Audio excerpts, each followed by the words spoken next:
Since then, he's developed a close affection for our country and has made 16 official tours. I am deeply aware of this great inheritance and of the duties and heavy responsibilities of sovereignty, which have now passed to me.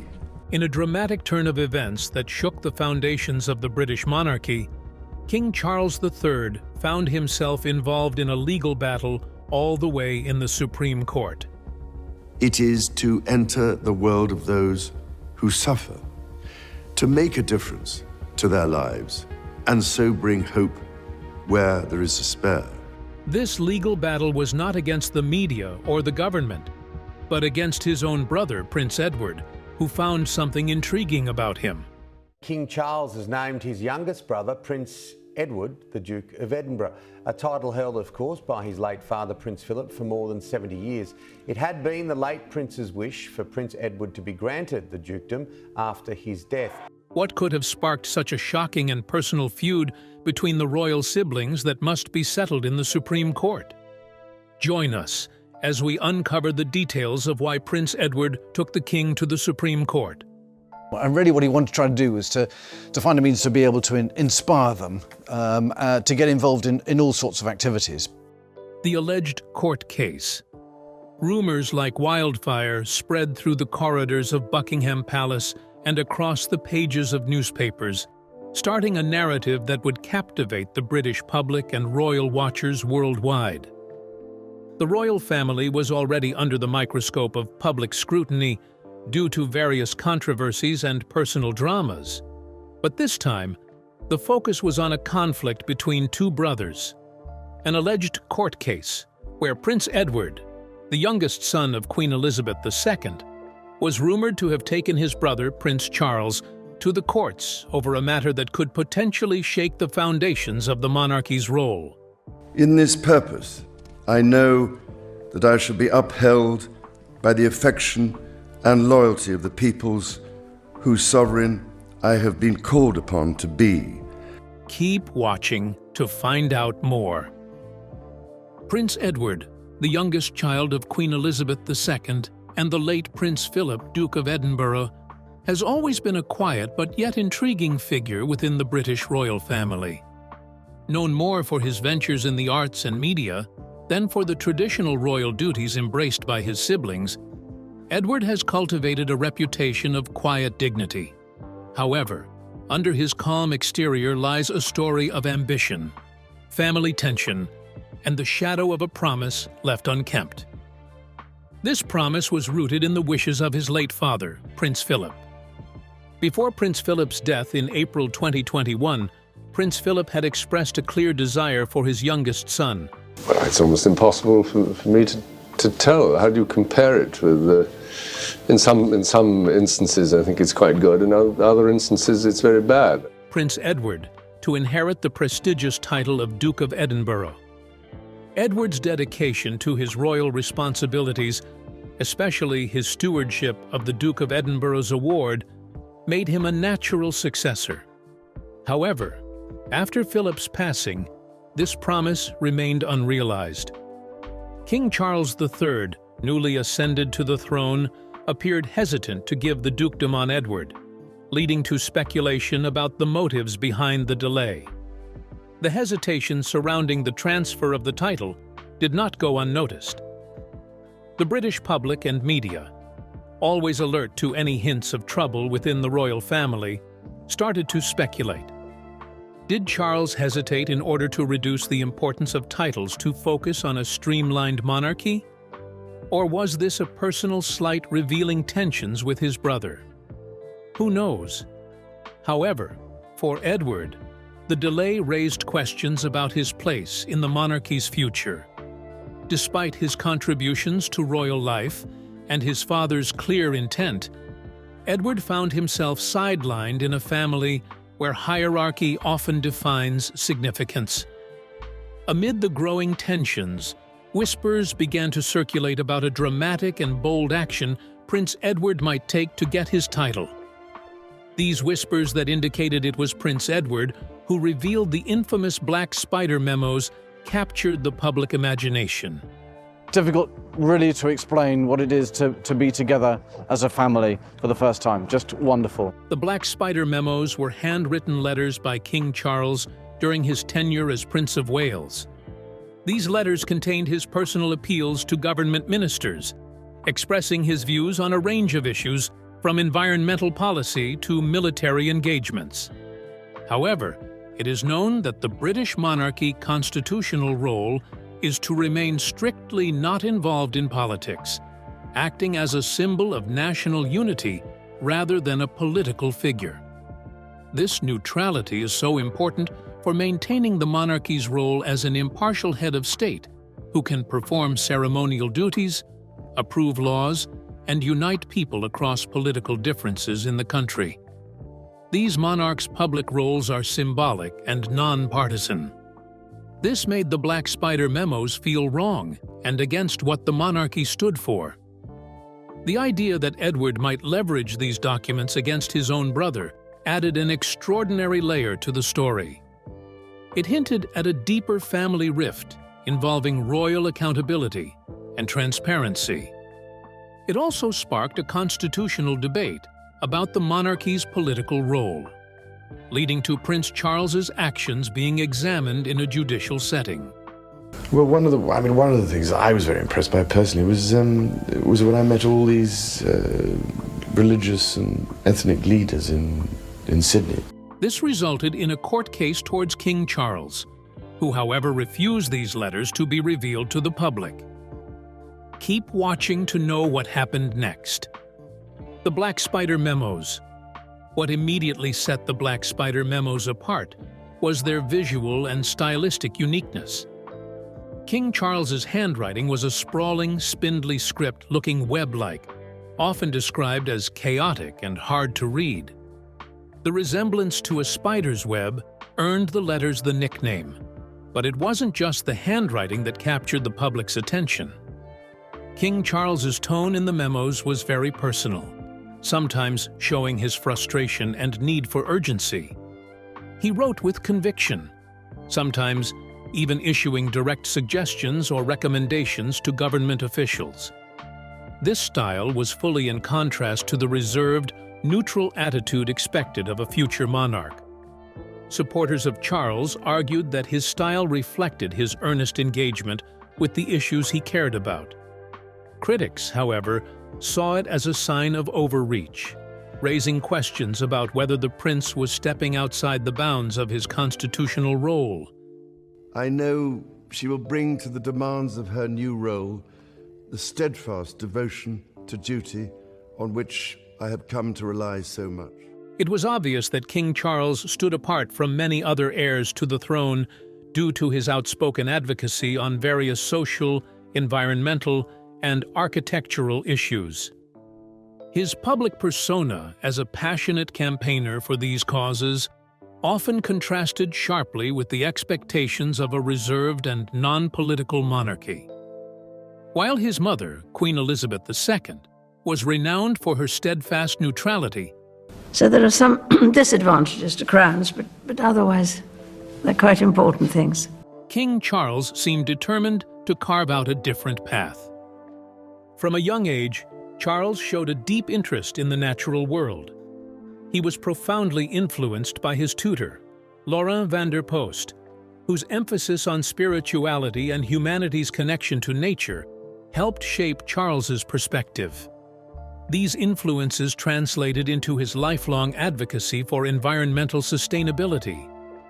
As he matured, Charles's interests expanded beyond environmentalism to include urban planning, traditional architecture, youth development, and public health. However, it was his willingness to communicate these concerns directly to politicians and policymakers that set him apart. These letters were not public declarations, but private correspondences, showcasing his conviction that he could use his unique position to influence positive change. And that was an issue. The Black Spider memos emerged during a period of significant transition for the British monarchy.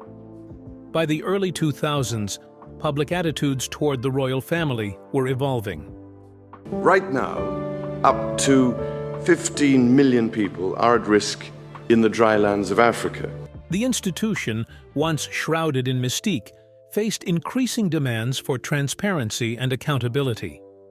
At the same time, political and social shifts in the UK had heightened awareness of constitutional principles. The monarchy's apolitical stance was considered a cornerstone of the nation's democracy, and any perceived deviation from this neutrality was scrutinized intensely. Charles's letters, though intended as private correspondence, became a lightning rod for this scrutiny. These letters were unique royal correspondences, providing a raw insight into the thoughts of a future king who was intensely concerned about the state of national and global issues. These memos covered a wide range of subjects, showcasing Prince Charles's extensive interests and his ambition to shape policies he considered vital for the UK's future. Environmental issues were perhaps the most prominent theme in the memos. Long before the mainstream acceptance of climate change and sustainability, Charles was championing these causes. Also in the letters, he voiced strong opinions about sustainable agriculture, organic farming, and the dangers of over-reliance on pesticides. He urged policymakers to consider the long-term consequences of industrial farming practices, often citing research and anecdotal evidence to support his arguments. One particularly notable memo discussed the need for stronger policies to protect rural communities and promote sustainable development. I believe the tropical forests and the tropical rainforests in particular are the final frontier for humankind in more ways than one. Charles argued that without intervention, the UK's natural landscapes and traditional farming practices would be lost to industrialization. Supporters of the Black Spider memos regarded them as forward-thinking, pointing out that many topics Prince Charles addressed later became central in global environmental discussions. On the other hand, critics questioned whether it was appropriate for a royal like King Charles to try to influence policy by lobbying officials, even if his concerns were valid. Another significant aspect in the memos was Charles's opinion on the military and defense policy. His letters revealed a keen interest in the welfare of British troops, particularly those serving in Iraq and Afghanistan during the early 2000s. Charles expressed concern about the adequacy of equipment provided to soldiers, particularly in challenging combat environments. He criticized what he saw as inefficiencies in the Ministry of Defense, arguing that these shortcomings placed soldiers' lives at unnecessary risk. While his concern for the armed forces earned him praise from some people, it also attracted controversy. Critics argued that his interventions risked politicizing the monarchy, particularly given the contentious nature of the UK's involvement in Iraq. Charles's interest in public health was another recurring perspective in the memos, with a particular emphasis on alternative medicine. A longtime advocate of homeopathy and other non-traditional treatments, he used the letters to promote these practices as complements to conventional medicine. The conclusion I draw is that the future of mankind can be assured only if we rediscover ways in which to live as part of nature. He urged ministers to integrate alternative therapies into the National Health Service, arguing that they could reduce costs and improve patient outcomes. He also expressed concern about what he saw as the over-reliance on pharmaceutical solutions in modern healthcare. The letters sparked fierce debate within the medical community. Supporters of alternative medicine applauded his advocacy, while mainstream medical professionals criticized his views as unscientific and potentially harmful. Architecture and urban planning were long-standing passions for Charles, and the memos reflected his deep engagement with these topics. He was particularly critical of modernist architectural trends, which he felt prioritized aesthetics. Over functionality and community well-being, in the memos, Charles questioned the viability of specific urban development projects and called for a return to traditional design principles. He championed architectural styles that he believed fostered a sense of harmony and connection, both within communities and with the natural environment. His critiques of modern architecture often sparked controversy, with some architects and developers accusing him of overstepping his bounds. Yet, his advocacy also found a receptive audience among those who shared his concerns about the impact of urbanization on quality of life. Charles's commitment to youth empowerment was another prominent theme in the memos. As the founder of the Prince's Trust, he had long championed programs to support young people, particularly those from disadvantaged backgrounds. We cannot ignore the symptoms and should act now to restore the health of the planet before it is too late. The memos included proposals for expanding vocational training and education initiatives to address youth unemployment. Charles argued that empowering young people with practical skills was essential for building a more equitable and prosperous society. While less controversial than some of his other themes, these letters underscored Charles's belief in the importance of proactive engagement with social issues. However, speculation surrounding Prince Edward's alleged involvement in the Black Spider Memos controversy was primarily fueled by rumors and baseless tabloid narratives, which suggested that Edward, disappointed over the delayed conferral of the Duke of Edinburgh title, may have sought to indirectly tarnish Charles's reputation. These rumors were entirely not true, as Prince Edward played no role in the events leading to the memo's release or the subsequent court cases. Keep watching to know the truth behind the release of the Black Spider Memos. The truth behind the court case. The Black Spider Memos court case was a compelling story of legal battles, constitutional questions, and the role of transparency in modern governance. The court cases all began with a Freedom of Information (FOI) request by Rob Evans, a journalist for The Guardian. Evans sought access to a series of letters written by King Charles, then the Prince of Wales, to various government ministers. These letters, famously called the Black Spider Memos, due to Charles's distinctive handwriting style, were believed to reveal his views and lobbying efforts on numerous policy matters. For Evans, this was not an attack on the royal family, but a bid to promote transparency. I shall do my best to go on investing in the future of this remarkable country. Thank you, ladies and gentlemen. He aimed to illuminate to the public how Charles's opinions might influence government decisions, an issue of immense public interest, especially considering the monarchy's constitutional obligation to remain politically neutral. The monarchy in the United Kingdom is traditionally a symbol of unity, avoiding political entanglements to preserve its impartiality. However, Charles's well-documented passion for issues such as urban planning, environmental conservation, and organic farming raised concerns about whether he was adhering to this principle of neutrality. The letters, which purportedly addressed these topics, became a focal point for critics questioning the monarchy's evolving role in public life. By pursuing their disclosure, Evans sought to provide clarity on the extent of Charles's influence in shaping government policy. The UK government opposed Evans's request, citing several reasons for its refusal.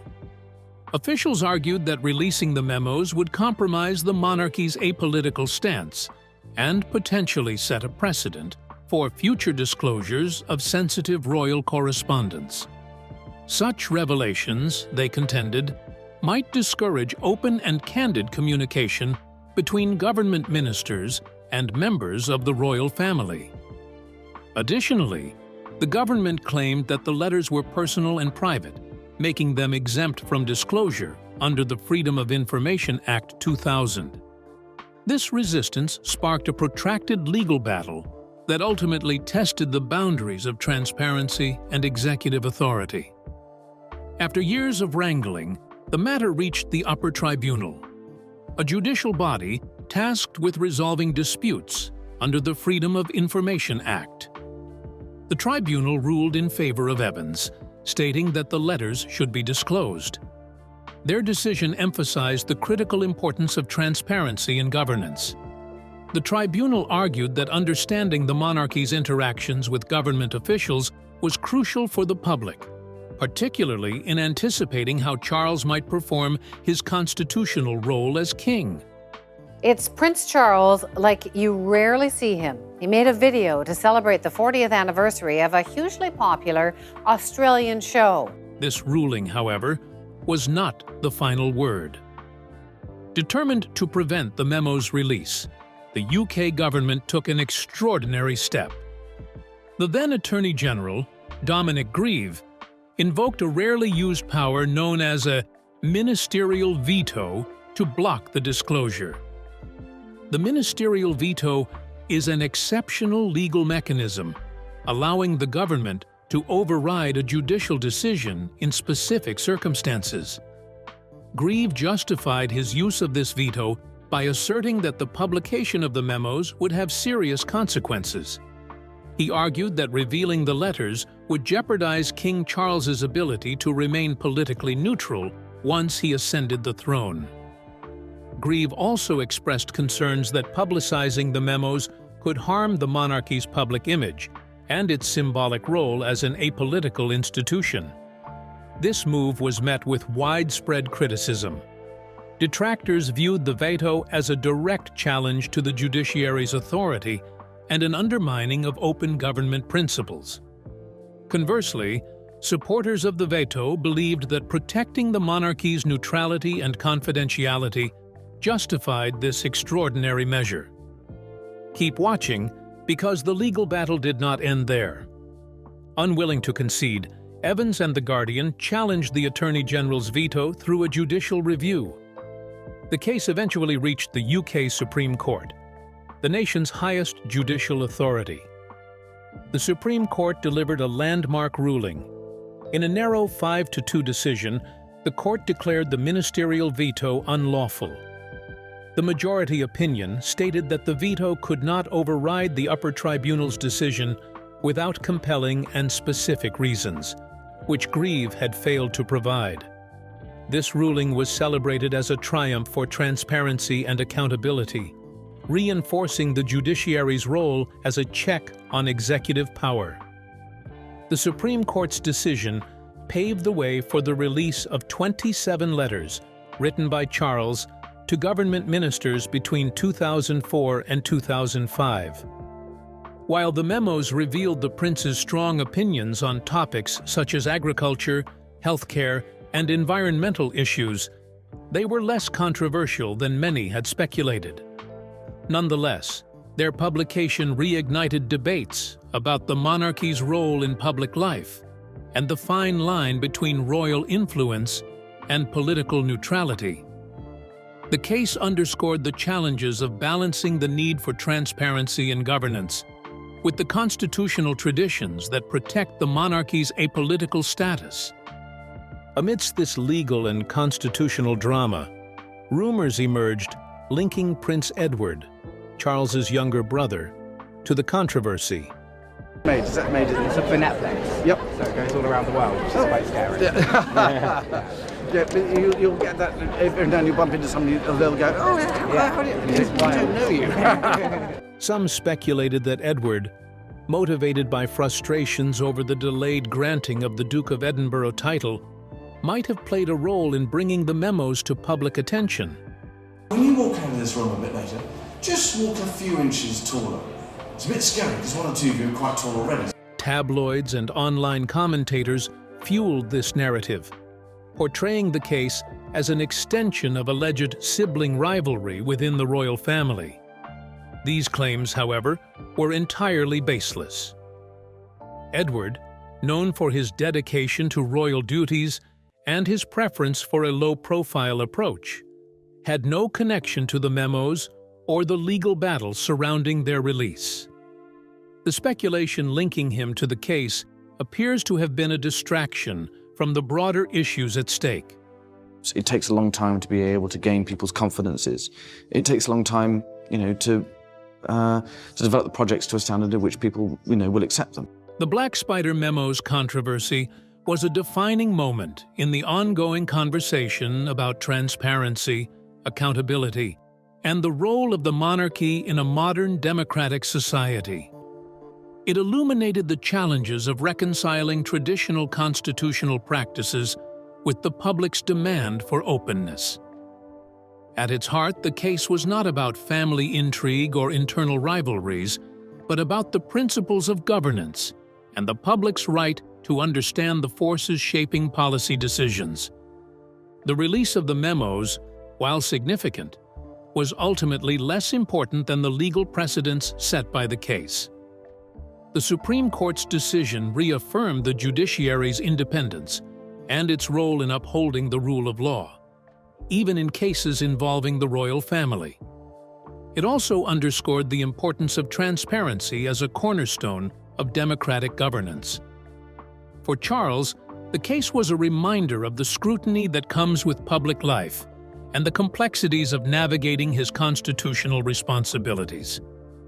As the monarchy continues to evolve in the 21st century, the lessons of the Black Spider Memos case will resonate for years to come. It remains a pivotal example of the tensions between tradition and transparency, highlighting the delicate balance required to sustain the public's trust in institutions of power. Personally, trying to run the team and trying to find the ideas and in the long term actually producing. Far from being a tale of personal drama, it stands as a testament to the enduring relevance of accountability and the rule of law in shaping modern governance. What do you think about the release of the Black Spider Memos to the public?